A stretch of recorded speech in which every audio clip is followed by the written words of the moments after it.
Sir ওই যে সালিনানে দিয়ে প্রবেশ করে ওই যে সালিয়েট যে বাইরে হবে জামাত পদপ্রার্থী ওনার সাথে গানম্যান আছে স্যার, আমি অ্যালাউ করলাম স্যার।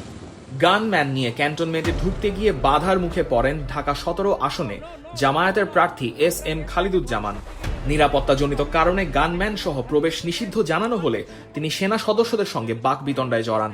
এক পর্যায়ে ওই সেনা সদস্যকে ঊর্ধ্বতন কর্মকর্তার সঙ্গে ফোনে কথা বলতে দেখা যায়। তখন খালিদুজ্জামান নিজেকে তারেক রহমানের প্রতিদ্বন্দ্বী প্রার্থী হিসেবে পরিচয় দেন। আমি ডাক্তার SM খালিদুজ্জামান, ঢাকা ১৭ আসনের জামাত ইসলামী। না, কিন্তু আপনারা তো তারেক জিয়ার জন্য জিব্বা দিয়ে রাস্তা পরিষ্কার করে ফেলতেছেন, তাহলে আমাকে কেন দিবেন না? Why not? আপনি শোনেন, আপনার নাম কি বললেন? আপনি দেশটাকে পরিকল্পিতভাবে আমাদের মধ্যে এটা কেওয়াস সৃষ্টি করতেছেন আপনারা।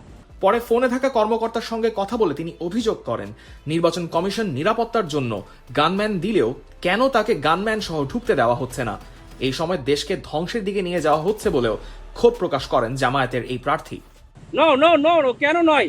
আপনারা দেশটাকে ধ্বংসের দিকে নিয়ে যাচ্ছেন এবং কিছু অফিসার নিজেদের ব্যক্তি স্বার্থ হাসিলের জন্য আমাদের সুপরিকল্পিতভাবে ৫ই আগস্টের পরে আমাদের দেশটাকে আপনারা ধ্বংস করতেছেন।